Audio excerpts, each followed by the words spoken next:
Ever since Batman vs Superman came out, there's been a ton of controversy about the film. Things like critics being bought out by Disney to purposely hate on the film for some sort of agenda, to having an awful Rotten Tomatoes score and reception overall. There's just been a lot of hate on this film. Fast forward a couple months to June 28th, 2016, and we have the Batman vs Superman Ultimate Edition. So I didn't really give you guys my thoughts on Batman vs Superman in a review, but I'll be honest though guys, I didn't like the movie. Despite there being enjoyable segments in the movie, overall I thought it was pretty bad. I didn't like the characterizations of Superman at all in the movie. I thought the motivations from almost everyone were very unclear. I thought the storytelling was all over the place and meddled with, and I thought the editing was awful. That being said, I had a ton of problems with the theatrical cut of this movie, and so did a lot of other people. Alas, Warner Brothers heard us, and we have the Ultimate Edition of Batman vs Superman, which has an additional 30 minutes or so of footage, including extended scenes, subplots, and in some cases, even completely new segments. Was the Batman vs Superman Ultimate Edition better than the theatrical cut?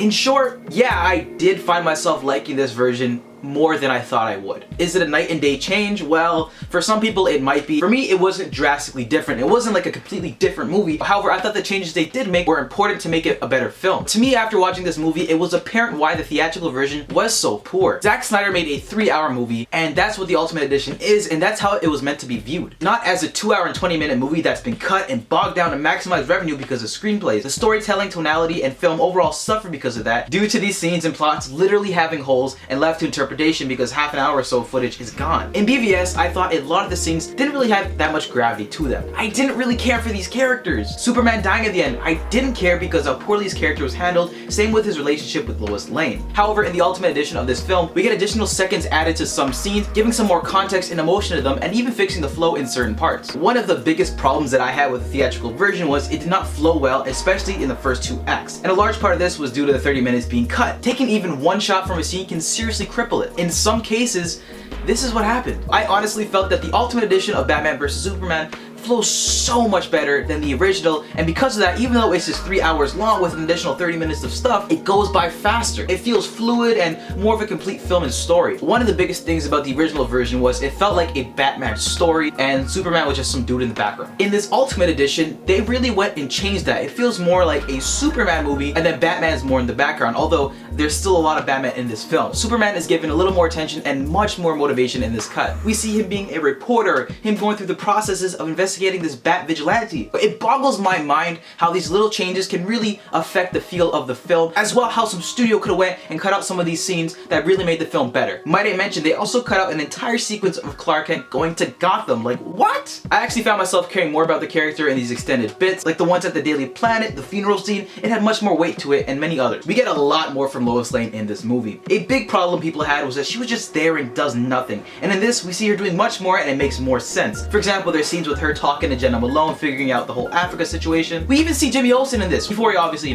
gets cut off. A lot of problems that people had was in the original. There was a lot of things that were kind of just not resolved, didn't make much sense, and they were just kind of placed randomly, and one of those was the Africa situation. In this cut, the plot holes for the Africa situation, for the most part, are resolved. It's much more fleshed out and makes sense within the story. It provides clarity to scenes otherwise in the original that made not much sense at all or were left for interpretation. In this version, it actually makes the Africa scene almost a central point and connects it in various parts of the narrative. With regards to the whole Senate scene, Superman is actually helping people this time.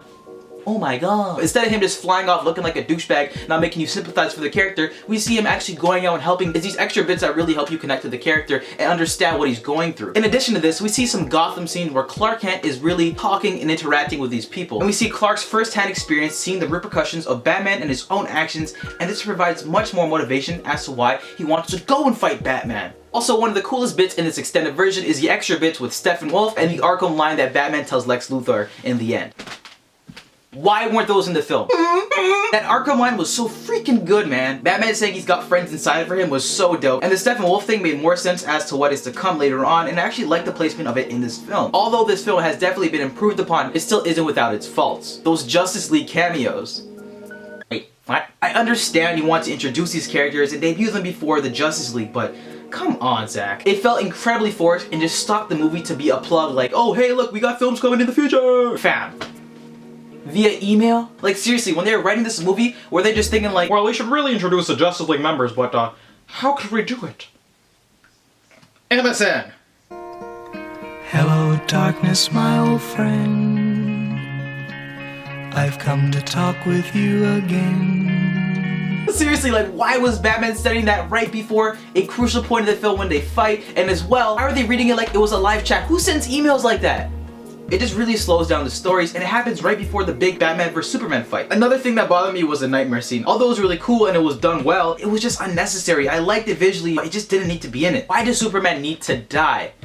Really, it just seems unnecessary, and there is no impact of the death. Although I think the death of Superman in this film is a little bit better than the original, I still overall didn't think it needed to be in this. Overall, I still don't like the decision to put it in this narrative. It felt rushed, and they could have saved it for another later movie, and it would have meant more and have a better impact, but instead, they decided to shove it in this one to get more iconic comic book panels on the big screen from the death of Superman and the Dark Knight Returns. However, the problem with this is, I don't find the satisfaction or reward that you get in those comic book moments or panels because it's just an amalgamation of those scenes without any of the setup to getting those panels. Doomsday in the third act. Visual cluster fuck.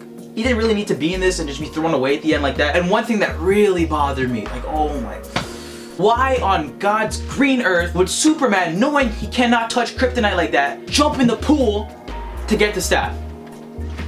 Whose man's is this? And although this film is edited so much better than the original, there's just some things in the script that I just still find unbelievable. But also, people were like, oh, you know, we're gonna put an R-rated version of this film. The Ultimate Edition is gonna be rated R, dark, gritty, blah, blah, blah, blah. All there was that made this thing rated R was one nude shot of Bruce Wayne, some CGI blood, slightly more intense scenes, and like one F-bomb. If they really wanted to, they could have easily worked around that and then put out this 3-hour version. Overall, guys, Batman vs Superman, the Ultimate Edition, I found this better than the theatrical version. It fixes many of the issues that it can revolving around pacing and narrative, the extended and rearranged scenes making it flow much better. However, although this version is better, it ultimately still lacks and has fundamental flaws in the script that no amount of extra footage will salvage. I'm gonna go ahead and give Batman vs Superman, the Ultimate Edition, a 7 out of 10. That is my review of the Batman vs Superman Ultimate Edition, guys. I'm so sorry for not getting the original one out. It would have been a much more fun review. I had this cup and I'm like, I didn't even like the movie. After watching this, guys, I think I can say I'll occasionally use this now.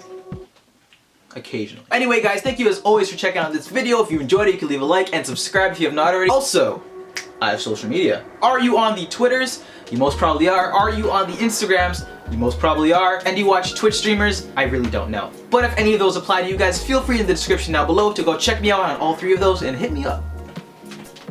That is my movie review. If there's something that you really want me to check out, let me know in the comment section down below. That's coming out next week and I'll try my best to check it out.